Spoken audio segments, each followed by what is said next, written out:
اعوذ باللہ من الشیطان الرجیم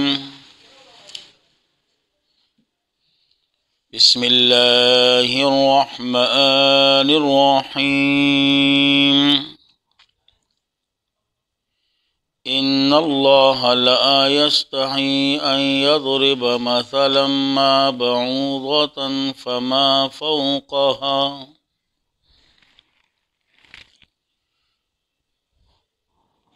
اس آیت کریمہ کے اندر ایک شبہے کا جواب ہے۔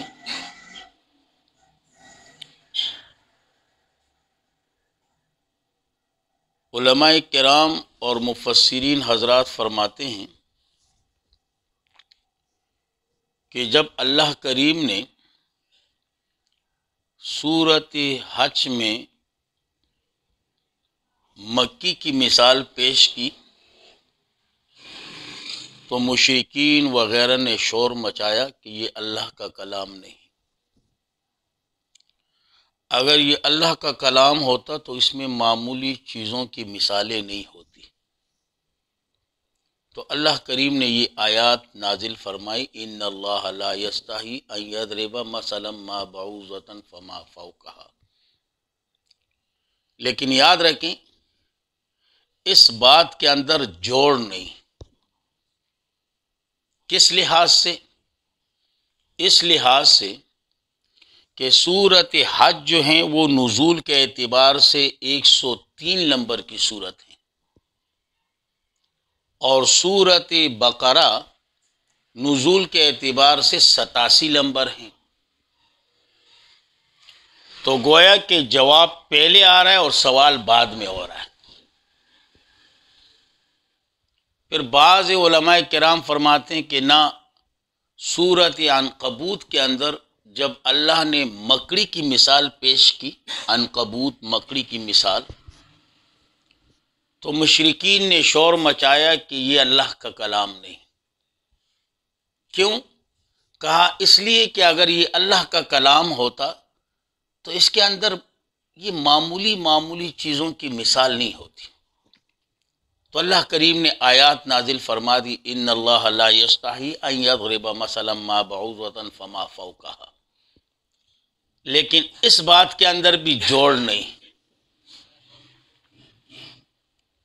اس لحاظ سے کہ سورۃ عنکبوت جو ہیں وہ مکی سورت ہے، اور بقرہ یہ مدنی سورت ہے۔ لہذا اساتذہ کرام فرماتے ہیں کہ بجائے سورۃ حج کی طرف جانے کے، بجائے سورۃ عنکبوت کی طرف جانے کے، ذرا پیچھے چلے جائیں۔ جو دو مثالیں آپ نے پڑھی، مثلہم کمثل الذی استوقد نارا، اور دوسری مثال او کصیب من السماء فیہ ظلمات ورعد وبرق، اب ان دو مثالوں کے اندر آگ اور پانی وغیرہ کا تذکرہ، تو مشرکین نے شور مچانا شروع کر دیا کہ یہ اللہ کا کلام نہیں۔ بابا کیوں نہیں؟ کہا اس لیے کہ اگر یہ اللہ کا کلام ہوتا تو اس کے اندر ایسی معمولی چیزوں کی مثالیں ہوتی۔ آگ، پانی، یہ کیا ہے؟ تو اللہ کریم نے جواب نازل فرما دیا، ان اللہ لا یستحی، یقیناً اللہ کریم بالکل نہیں رکتا۔ یہ معنی نہیں کرو گے کہ اللہ کریم حیا نہیں کرتا۔ یاد رکھیں افعال قلوب کی نسبت جب اللہ کی طرف ہو جائے نا تو مراد نتیجہ ہوتا ہے۔ جیسے کہ کوئی بندہ کوئی کام حیا کی وجہ سے یا شرم کی وجہ سے اس کے اندر اس کو حیا یا شرم محسوس ہوتی ہو تو وہ کام چھوڑ دیتا ہے، تو نتیجہ کیا ہوتا ہے؟ چھوڑنا ہوتا ہے۔ تو یہاں پر بھی نتیجہ مراد ہوگا، تو دو معنی کریں، یا تو یہ معنی کریں ان اللہ لا یستحی، یقیناً اللہ کریم بالکل نہیں روکتا، بالکل نہیں روکتا۔ اور اگر یہ معنی پسند نہیں تو چلو یہ معنی کر لو، ان اللہ لا یستحی، یقیناً اللہ کریم لا یستحی نہیں چھوڑے گا، نہیں چھوڑے گا کیا جی؟ ان یضربا مثلا ما بعوضا کہ بیان کرے کوئی مثال مچھر کی۔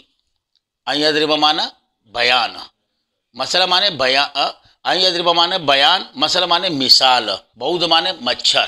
تو کیا معنی کرو گے؟ ان یضربا مثلا ما بعوضا کہ بیان کرے کوئی مثال مچھر کی، فما فوقہا۔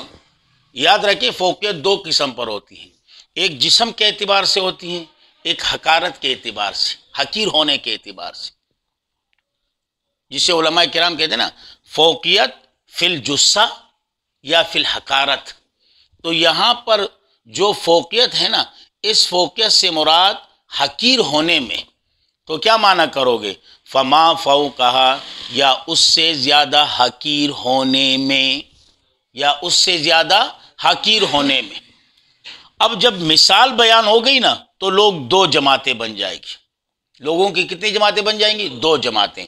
فَأَمَّا الَّذِينَ آمَنُوا بہرحال وہ لوگ آمنو جو ایمان قبول کر چکے ہیں، جو ایمان قبول کر چکے ہیں، فَيَعْلَمُونَ بس وہ جانتے ہیں، أَنَّهُ الْحَقُّ یقیناً وہ مثال، الحق موقع کی مثال ہیں، موقع کی مثال ہیں، من ربہم ان کے رب کی طرف سے، ان کے رب کی طرف سے، وَأَمَّا الَّذِينَ اور بہرحال وہ لوگ، کفروا جنہوں نے کفر کیا ضد اور عناد کی وجہ سے، ضد اور عناد کی وجہ سے، فَيَقُولُونَ پس وہ کہیں گے ضد اور عناد کی وجہ سے، ماذا اراد اللہ بہذا مسئلہ، ماذا اراد اللہ کیا ارادہ کیا اللہ کریم نے، بہذا مسئلہ اس معمولی چیز کے ساتھ مثال دینے کا۔ بات سمجھ میں آ رہی؟ کیا ارادہ کیا اللہ کریم نے، یعنی اس معمولی چیز کے ساتھ مثال دینے کا۔ صحیح ہے نا جی؟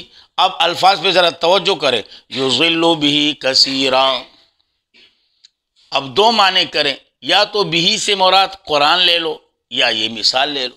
یضل بہ کثیرا یہ معنی نہیں کرو گے ہاں کہ گمراہ ہوتے ہیں قرآن کے ذریعے بہت سارے، تو قرآن کے ذریعے گمراہ ہوتے ہیں نا جی، یہ معنی غلط ہیں۔ اس لیے معنی کریں، ایسا معنی کریں جو بہترین معنی ہو۔ تو معنی کرے یضل بہ کثیرا، یضل بہ کثیرا اللہ گمراہی ظاہر کرتا ہے، بہ قرآن کے ذریعے، کثیرا بہت ساروں کی۔ صحیح ہے نا جی؟ یہ نہ کہ گمراہ کرتا ہے، نہ ظاہر کرتا ہے۔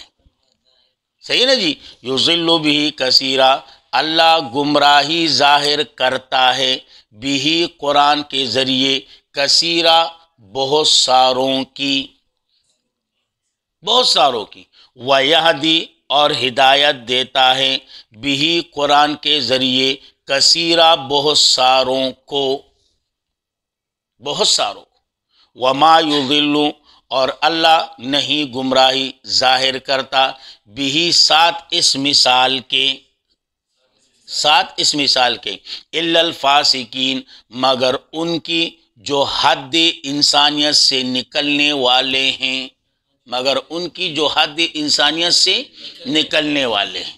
بات سمجھ میں آ گئی نا جی؟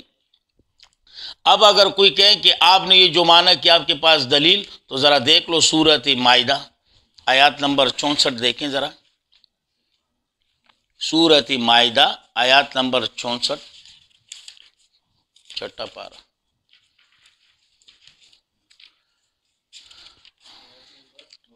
چونسٹھ۔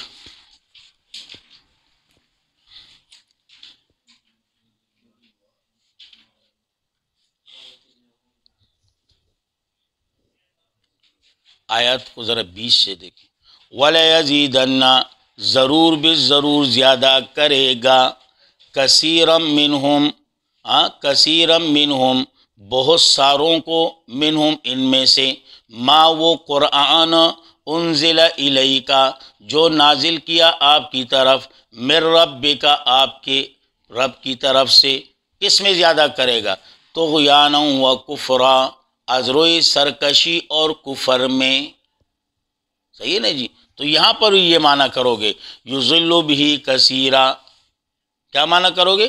یضل بہ کثیرا، اللہ گمراہی ظاہر کرتا ہے، بہ قرآن کے ذریعے، کثیرا بہت ساروں کی، ویہدی اور ہدایت دیتا ہے، بہ قرآن کے ذریعے، کثیرا بہت ساروں کو، وما یضل اور اللہ وما یضل اور اللہ نہیں گمراہی ظاہر کرتا ہے، بھی ساتھ اس مثال کے، الا الفاسقین مگر ان کی جو حد انسانیت سے نکلنے والے ہیں.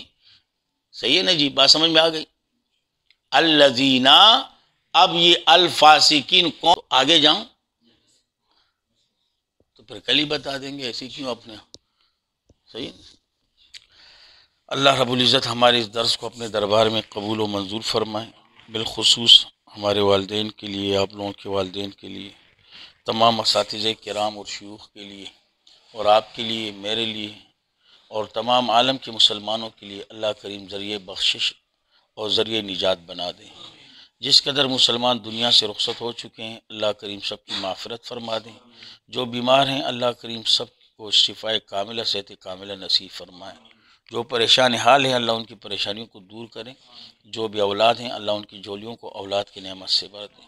اللہ ہم سب کے گناہوں کو معاف فرمائے. اللہ ہم سب کا خاتمہ ایمان پر نصیب فرمائے. خاص کر مرتے وقت یہ خوبصورت کلمہ لا الہ الا اللہ محمد الرسول اللہ اللہ کریم ہماری زبانوں پر جاری اور ساری فرمائے. وآخر دعوانا